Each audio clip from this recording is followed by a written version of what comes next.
এবং শহীদ পরিবাররা থাকবেন। এই প্রোগ্রামের আয়োজনের যে কিছু ফর্মালিটিস, কিছু প্রক্রিয়া, এই প্রক্রিয়াগুলোতে আমার ঘাটতি মনে হয়েছে। এটা কোনো রাজনৈতিক দলের সদস্য হিসেবে নয়, আপনাদের একজন সন্তান হিসেবে, ভাই হিসেবে, ছেলে হিসেবে আমার মনে হয়েছে আপনাদের নিজেদের ভিতরে একটা কোঅর্ডিনেশনের ঘাটতি এখানে আমার চোখে পড়েছে। দ্বিতীয়ত, আমি এগুলো কেন আমার জায়গা থেকে বলছি, কারণ আমরা যেন একপাক্ষিক চিন্তা না করি।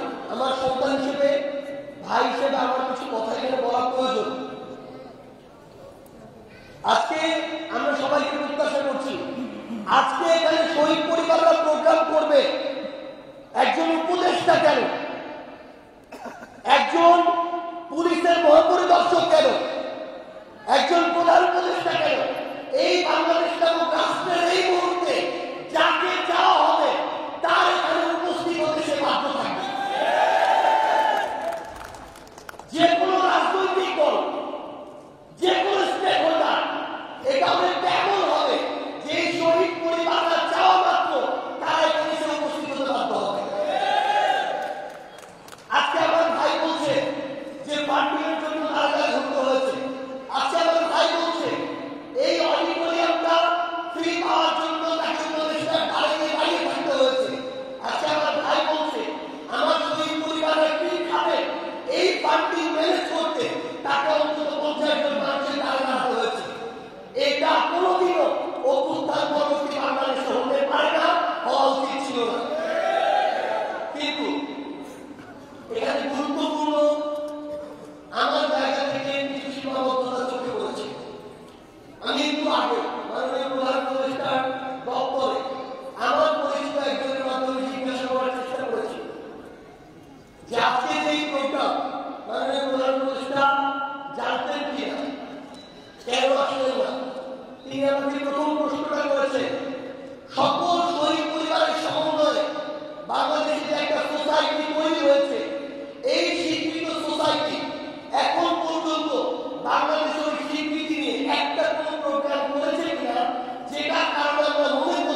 সেদিন আপনারা আপনাদের অধিকারের জন্য কথা বলতে পারবেন না।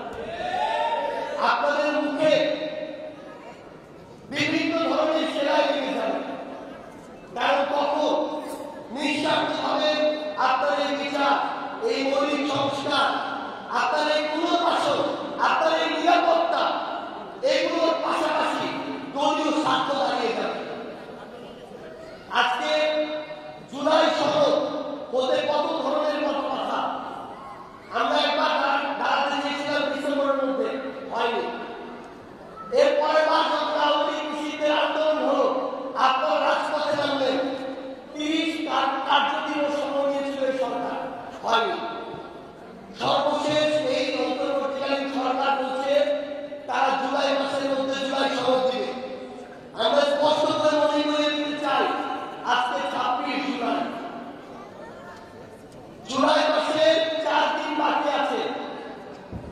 31 জুলাইয়ের মধ্যে যদি জুলাই সনদ না আসে, এই বাংলাদেশের মানুষের সামনে কোন রাজনৈতিক দল কি করবে, কোন প্ল্যাটফর্ম কি করবে, সেগুলো বাদ দিয়ে বাংলাদেশের হাজারের অধিক শহীদ পরিবার কারো দ্বারা বিন্দুমাত্র প্রভাবিত না হয়ে আপনাদের সিদ্ধান্ত নিতে হবে আপনারা কি করবেন।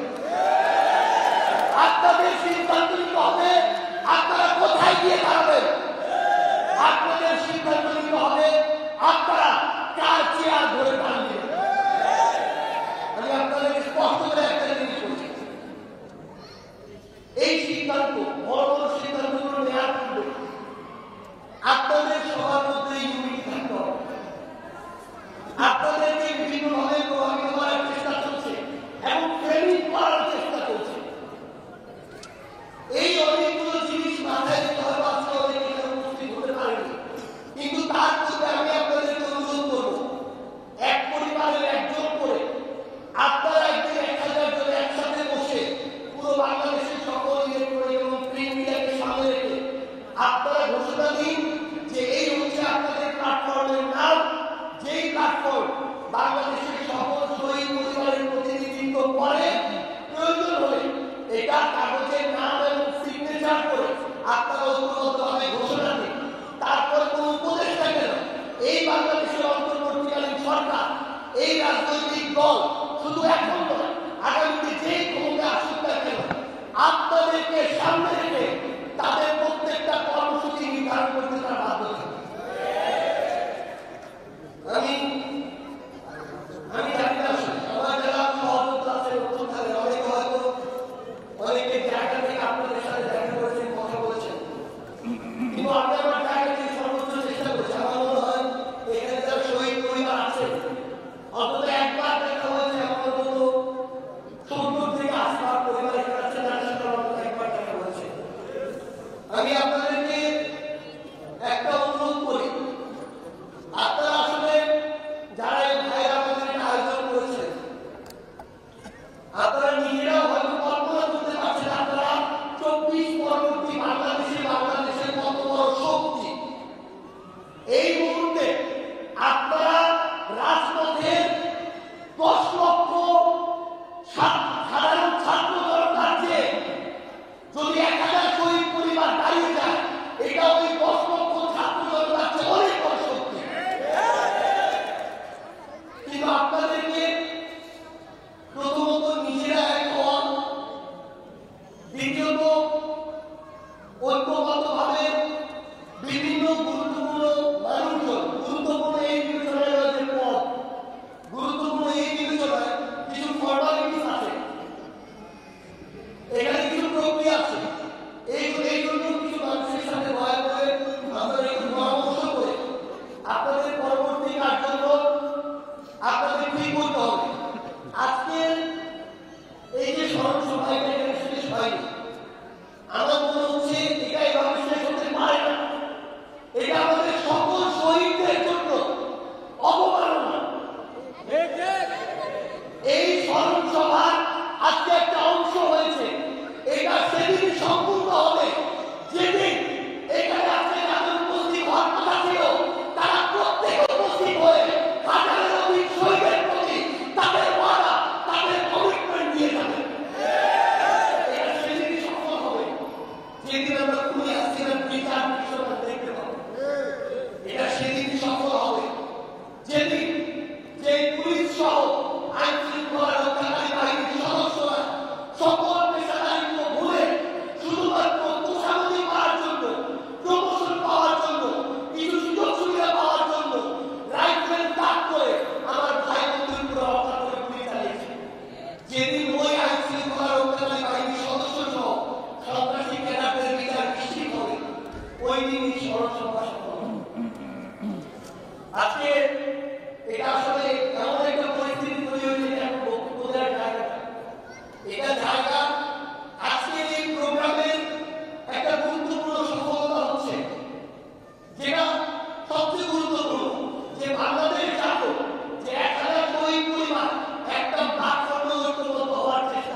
গোপালগঞ্জে আমাদের উপরে আক্রমণ এটা একটা দলের উপরে আক্রমণ না।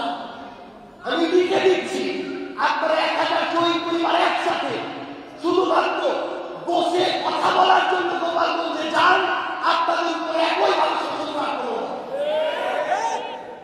কারণ ওখানে যারা আছে তাদের সামনে সবচেয়ে বড় বাধা হচ্ছে আপনারা। আপনারা যতদিন বেঁচে আছেন ততদিন তারা শক্ত গলায় কথা বলতে পারবে না। আমার শহীদ ভাইদের নামে বাংলাদেশে যত স্মৃতিফলক তৈরি হবে, এই প্রত্যেকটা স্মৃতিফলক হচ্ছে তাদের এক একটা গলার কাটা। এই প্রত্যেকটা স্মৃতিফলক হচ্ছে তাদের সাহস নিয়ে চলার সবচেয়ে বড় বাধা। এই জন্য তারা আপনাদেরকে একদম দেবে না, তারা আপনাদের নামে কিছু করতেও দিবে না। এখন প্রশ্ন হচ্ছে, এই জায়গায় আমাদের অন্তর্বর্তীকালীন সরকার এবং উপদেষ্টারা তাদের কাজগুলো করতে পেরেছে কিনা? তারা পারেনি। যতটুকু ন্যূনতম পারদর্শিতা ছিল ততটুকুও পারেনি, এবং এই জায়গায় তারা ব্যর্থ। তারা আপনাদের জীবনের নিরাপত্তা দিতে ব্যর্থ, তারা আপনাদেরকে পুনর্বাসন করতে ব্যর্থ, আপনাদের যে যারা উপর্জন কোনো পরিবারের সদস্য ছিল তাদেরকে ন্যূনতম যে আর্থিক সচ্ছলতার ব্যবস্থা করা সেটা দিতে তারা ব্যর্থ। তারা তাদের জায়গা থেকে আপনাদের জুলাই সনদ থেকে এখন পর্যন্ত ব্যর্থ হয়েছে। আমি একটা মানুষের প্রতি এই অভ্যুত্থান পরবর্তী বিভিন্ন গুরুত্বপূর্ণ জায়গায় বিভিন্ন গুরুত্বপূর্ণ মানুষ এসেছেন। কয়েকজন মানুষের প্রতি আমার এবং আমাদের একটা বড় অংশের অনেক বড় আস্থা আছে। তার মধ্যে এখানে একজন উপস্থিত, তিনি সামনে আসছেন থেকে বলছিলাম। মাননীয় প্রধান উপদেষ্টা থেকে এই অন্তর্বর্তীকালীন সরকার অনেক উপদেষ্টা থেকে ব্যর্থ, এটা আমরা এখন প্রকাশ্যে বলি। কিন্তু তিনি এই মুহূর্তে সমসাময়িক সময় বাংলাদেশের প্রথম সারি এবং সবচেয়ে অভিজ্ঞ এবং পেশাদার একজন আইনজীবী, এবং আমরা অন্তত এইটুকু আস্থা রাখি আমাদের জায়গা থেকে যে তিনি ওই জায়গায়, যে জায়গাটিতে চিফ প্রসিকিউটর হিসেবে আছে, আন্তর্জাতিক অপরাধ ট্রাইব্যুনাল, যেখানে আমার শহীদ ভাইদের এই যে হত্যা, এই হত্যার বিচার হচ্ছে, তার উপরে আমাদের আস্থা আছে। কিন্তু আমাদের একটা সন্দেহের জায়গা আছে, যেটা তাকে অবশ্যই যদি তিনি কখনোই বাধা উপভোগ করে পুরো বাংলাদেশের মানুষের সামনে বলতে হবে। আমরা মনে করি প্রত্যক্ষ পরোক্ষ ছোট বড় এমন অনেক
জাতীয় নাগরিক পার্টির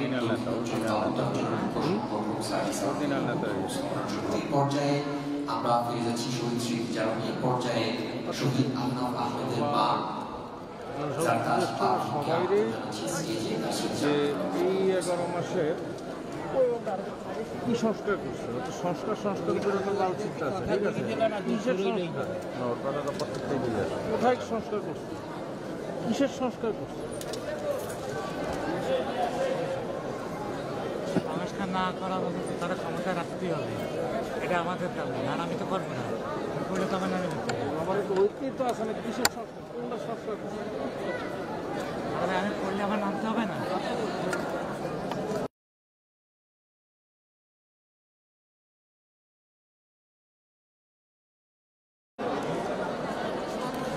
এই বাংলাদেশ আজকে আমরা যে জায়গায় দেখছি, সেই বাংলাদেশের এই জায়গা আমরা না করে কারণ পাশে কিংবা যারা আমাদের